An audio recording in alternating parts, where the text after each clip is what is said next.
Not only will I have a Republican in my cabinet, but part of what I intend to do, Mayor, and put some structure around is creating a bipartisan council of advisors. Last Friday, Democratic presidential nominee Kamala Harris laid out her plans for a bipartisan group of advisors as she leans further and further into this alliance with neocons.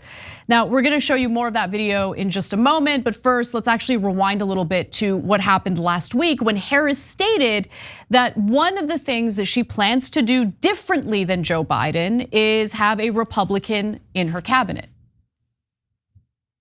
If anything, would you have done something differently than President Biden during the past 4 years? There is not a thing that comes to mind. Listen, I plan on having a Republican in my cabinet. You asked I got a list. Yeah, right. You asked me what's the difference between Joe Biden and me. Well, that will be one of the differences. I'm going to have a Republican in my cabinet because I don't feel burdened by letting pride get in the way of a good idea. So that clip became infamous with the Trump campaign exploiting it for their own purposes, obviously. So here's an example. There's the Trump War Room X account. They posted that video with the statement that Kamala Harris made, basically saying that she wouldn't do anything differently from Biden. Now, Harris has also played up endorsements from the likes of Liz Cheney and Dick Cheney.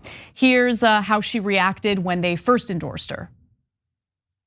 Dick Cheney have endorsed you. What do you think? I'm honored to have their endorsement, and I think that what they both, as leaders who are well respected, are making an important statement that it's okay and, if not important, to put country above party. Okay, so you all have the context and the backstory to it. So with all of this in mind, let's go back to her latest idea of having a bipartisan group of advisors within the White House if she gets elected. Take a look. And I have decided also, not only will I have a Republican in my cabinet, but I'm also going to, I was talking to my team about it, I want to create some structure around the following, which is, I love good ideas. Wherever they come from, I love good ideas. Right?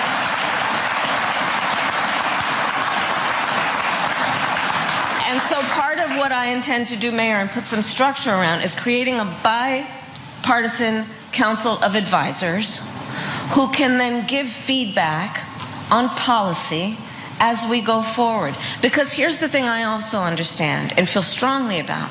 In order for us as America to maintain our status as the strongest democracy in the world, we need a healthy two-party system.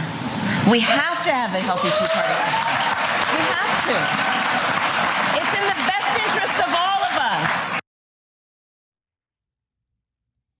Our only hope is that Trump just gives up. Like, and I don't mean like literally, of course he's not gonna do that, but he's kind of de facto doing it where he just melts, right? And he just is so unelectable that she wins, because this is hopeless. What is this? We're going back to the 1990s. I love Republicans. I love bipartisanship. Republicans have such good ideas. Might that encourage people to vote for them instead of you? And what Republicans are you talking about? See, they don't understand modern day politics at all. They're still, we're gonna get the John McCain Republicans, the Dick Cheney, Mitch McConnell Republicans. No, those are corporate Republicans. Exactly, perfect. And those voters don't exist. So you think that because your donors are all corporate Republicans and corporate Democrats, that there's this giant subsection of the country that are like, oh my God, if she would just work with corporate Republicans to help big business, we'd vote for her. No, the undecideds are barely follow politics. They're not John McCain fans or Dick Cheney fans. They want you to help them. You need to be a populist to do that. So running towards these corporate Republicans is a disastrous strategy. It gives your opponent a rhetorical marketing advantage because you're saying the other party is good. It picks up no votes at all, and it leads you in the wrong direction where you're seen as more pro-war and pro-business when you need to be more populist and telling those undecided voters, hey, I'm going to deliver for you. I'm going to get you something, not I'm going to get Dick Cheney something. This is the worst strategy in the world. And I know for Democrats, they think, no. If you have the worst strategy in the world, don't tell anyone. Just compliment her on the strategy, but then she won't be able to turn around. And it's not like she hasn't turned around. She turned around earlier in this campaign. She was doing a brilliant job in the beginning on populist economic messaging. And she turned around to this terrible message. I'm hoping she'll turn around again and go to a correct strategy in the last 3 weeks. But you can't get us through their consultant heads, all those stupid Democratic consultants destroying this party in this country. Now, all right, I'm just gonna hold back and just move on to The View because they disagree with you, Cenk. They think that Kamala Harris has been running a perfect campaign. Oh, they're so stupid. So let's start with Sunny Hostin, who insisted that Harris's strategy was flawless because of the amount of money she has raised. Like that is the main indicator of a successful campaign. Yeah, the donors. Let's take a look. Yeah, it's genius. I think that Kamala Harris has been running a flawless campaign, and that's why she raised billions of dollars, $1 billion. I think it's because of the momentum that she has. I think it's because people believe in her, and I think people are showing that by the amount of money that they're willing to give to the campaign. I think we have the press to blame for a lot of this. About, Whoopi, you always say you don't believe in polls. I'm with you now. Because I'm reading the press. First it was, Kamala's not doing enough press. Then she goes on this huge press tour. What I would like the press to talk a little bit more about is Trump is in hiding. He didn't do the 60 Minutes interview. He does not want to do another debate. He's in mental decline. Obama's speech was captivating in Pittsburgh, yet instead of talking about that, we're talking about what he said before the speech to black men. Donald Trump has increased his support among black voters. Why do you think that is? Anyway, I am gonna go back to it. Even if, let's say, best case scenario for Kamala Harris, cozying up with neocons like Dick Cheney works out for her and gets her across the finish line.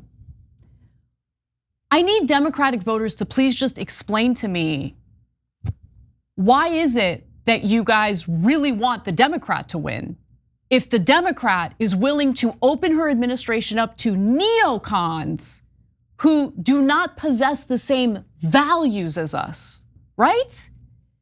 If the Democratic Party becomes the new party of neocons, why do we care so much about getting the Democrat elected? No, they have one. I just need to understand. I need to understand because guys, okay, I don't care about the party's label. I care about what the party is going to do to make our lives better. And if the signaling right now is we're gonna be like the Bush era Republicans, what is the point? Yeah, so look, there is no point left to these corporate Democrats. The only point is survival. So you know what I think. I think Trump is a deranged wannabe dictator. So, and he proves it every day. Just played you the clip of him saying the military should take care of the enemy from within. So we have a deranged dictator versus a hopeless corporate politician. So, I mean, look, on The View, full-blown conspiracy theory, lunatic, QAnon, blue MAGA, whatever you want to call them. Kamala Harris has run a flawless campaign? A flawless campaign. Amazing. And by the way, they were saying the same thing about Joe Biden as his brain was falling out of his ear. Okay, and the press is too mean to Kamala Harris. Kamala Harris is perfect, but the press, they like Trump too much and they're too mean to Kamala Harris. Look, I think that to some degree, some parts of the press sane wash Donald Trump, a new term that I love, and it's true. And I think he's a lunatic and they just treat him as if he has strategy and is a normal person.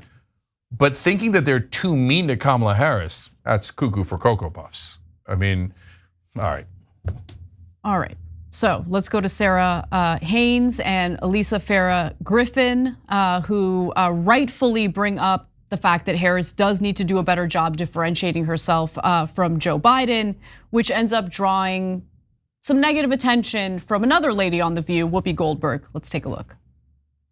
I'm going to push back a little on Sunny's comment that it's a flawless campaign. And this is why I'll say this. I am voting for Kamala Harris because we talked about this last week, all the whys. But I think the criticism of people who it's not resonating with, she went on a media blitz and it was mostly friendly interviews. There was some questions, but she didn't seem prepared. The question you asked her got a ton of press about how would you change yourself? If this is an election of change, she needs to. What would your administration do differently than a Biden administration? But and she said not one thing comes to mind. And she's headed into a media blitz. So these are the questions you're going to get. And so what I'm confused about is either she wasn't prepared, which I don't think so, because I think she over prepares, or she doesn't have a difference to sell. Whether you guys love Joe Biden or not, the public was turning on his policies. That was why there was the whole. No, the public wasn't turning on his policies. They were turning on the fake news of him being too old to do the job. But the reality is the majority of voters didn't want Joe Biden back. Did Whoopi Goldberg watch the debate? Did she watch the debate? Well, if just the bare minimum. If she did, she's probably thrilled that we defeated Medicare. Oh my God. Okay, look, it's just an alternate reality. It's a cult, Cenk. It's totally a cult. I totally agree. It's a cult. And so, look, we're the only ones saying, I'm sorry guys, but you got cults on both sides. So like the Trump people are like, no, of course you should use the military against the American people and terminate the Constitution. And we're love the Constitution and we're pro-America. Are you? No, you sound like you're a cult who's obsessed with your dear leader. And then you go over to The View and they're in equal crazy land where Kamala Harris is flawless. The press is too mean to corporate Democrats. The polls are all not true, but Whoopi also went on a giant tirade against polls. Whenever you're losing, all of a sudden the polls aren't true. Polls bad. Yeah, when Kamala Harris was winning, they were ebullient. Why were you so cheerful when Kamala Harris was winning in the polls? I thought you didn't believe in the polls. Now all of a sudden, by the way, note this for the record. Once Democrats start losing, and it's now happening, it's begun, okay?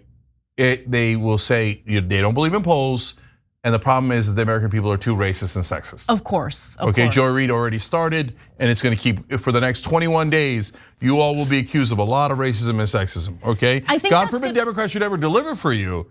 It's your fault for being racist and sexist and not appreciating the squat that they got you and that they promised you. I think shaming the electorate is a good strategy. Let's see how that works out. Yeah, but that comment by Whoopi there that we showed you was the cherry on top. That it's fake news. That anything that criticizes Kamala Harris or Joe Biden is fake news. Yeah. That Joe Biden did poorly in the debate was fake news. No, that he's old is fake news. Is fake news. He's in his 80s. She said that. She said that on national television, daytime TV. Whoopi Goldberg said it's fake news that Biden is too old. No, good. You know what? I mean, you guys keep humiliating yourselves on national TV. I love it, okay? So now you know, you watch The View, you watch Morning Joe, you're watching zombie shows. Hey, cult members, come here. Joe Biden's 30. He's so terrific. Kamala Harris has said everything perfectly. Okay, but now it's so sad that you become Fox News. Maybe you might even be outdoing them. That's just so pathetic. Anyway, I mean, and this is the kind of coverage that leads the Democratic ticket in a terrible direction, in a direction that is more likely to lose. And so hopefully the Harris team realizes they've been headed in a bad direction and hopefully they change course, but we'll see. We'll see what happens.